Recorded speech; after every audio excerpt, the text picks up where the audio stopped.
Inshallah, Abdul Wahid Pedersen. Bismillah, assalamu alaikum wa rahmatullahi wa barakatuh. Such a great pleasure to come up here, and the first thing to do is take Shahada from a new sister entering Islam, mashallah.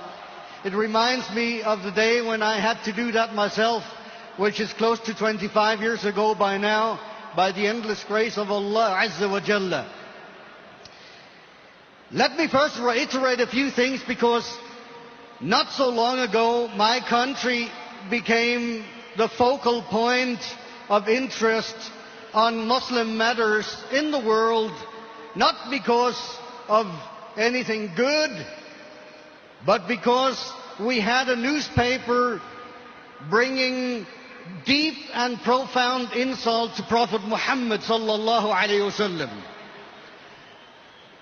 I don't think I have to tell you how much it hurt to be actually a citizen of that country, knowing that my country all of a sudden became,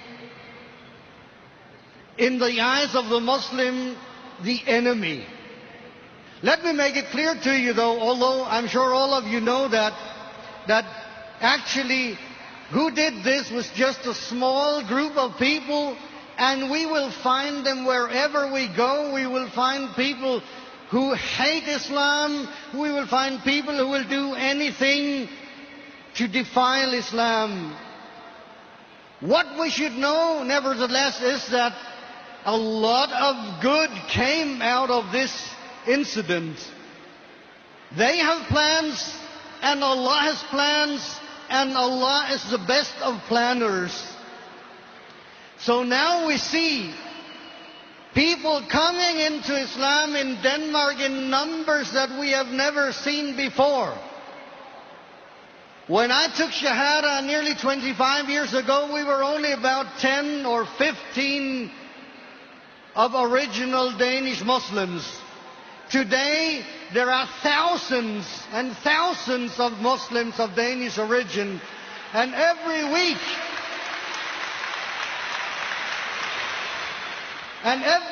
I have coming into my office 2, 3 or 4 people to take Shahadat Islam.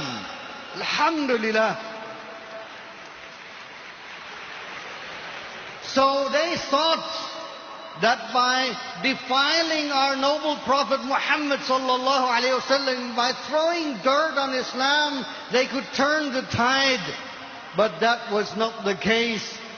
We turned the tide on them, Allah turned the tide on them, and today, mashallah, we see a lot of good coming out of this whole incident, right back where it started. Alhamdulillah.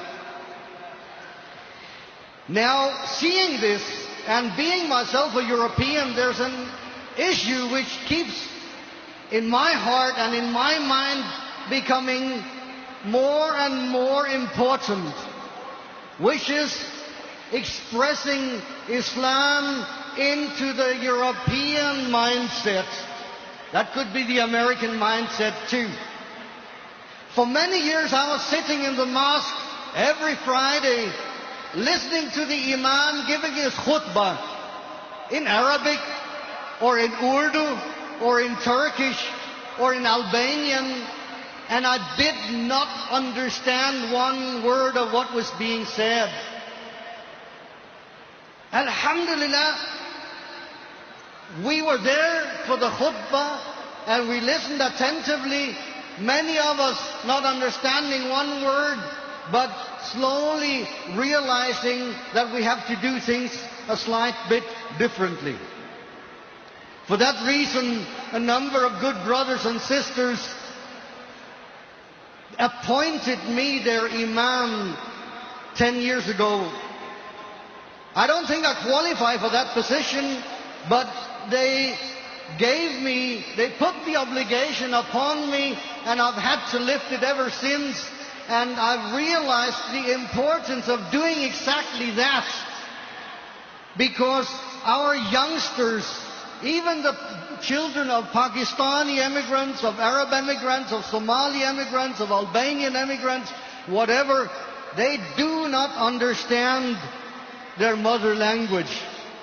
They need things to happen in the language of the country where they are born and raised. And this is a tremendous obligation upon us as Muslims, that we take this task very, very seriously. Because if we don't address, especially our young generation, in a language with which they're familiar the whole way, and on a level on which they can understand, then we're not going to level with them. So I urge to you, brothers and sisters, especially brothers and sisters from the traditional Muslim world, be aware that this is happening. Be aware that the whole of Europe has to have things happening in the languages of their country. And it's of extreme importance that we find the support from all of the old Muslim countries. It's extremely important. Sorry, I tend to move around, yeah. It's extremely important that we have the support coming in, recognizing that the old organizations established by the immigrants, they have their task to do. And I will in no way belittle the task that they have been doing and that they still have to do in Arabic, in Turkish, in Somali, in Urdu, in Bengali, in whatever else language. They have to do that because we have a whole generation of immigrants who need to hear their Imam speak in those languages. But we have a whole new generation who need it to happen in their native language, which could be English, Dutch, French, Italian, Danish, German, whatever. If we do not take this task very seriously, brothers and sisters, we're gonna look at a lot more trouble than what we're looking at already. Because then we will not just have the outsiders turn on us, then we will have our insiders turn on us too. So, there is a reason when Allah sends this sister that we have just seen take her shahada here, when Allah lets people like me and other people of European origin come to Islam, there's a reason for that. And we should take it as it is. Allah did not create us one tribe or one nation. He created us, as He says in the Quran, in tribes and nations so we can learn from each other. And we have to recognize that there's a reason for Him sending Islam into the heart of Europe, and that we who are here now as Muslims, we have a job to do. Roll up your sleeves, get to work. We have work to do out there, and we all have to lift our share of it. وَجَزَاكُمُ اللَّهُ خَيْرًا وَالسَّلَامُ عَلَيْكُمْ وَرَحْمَةُ اللَّهِ وَبَرَكَاتُهُ.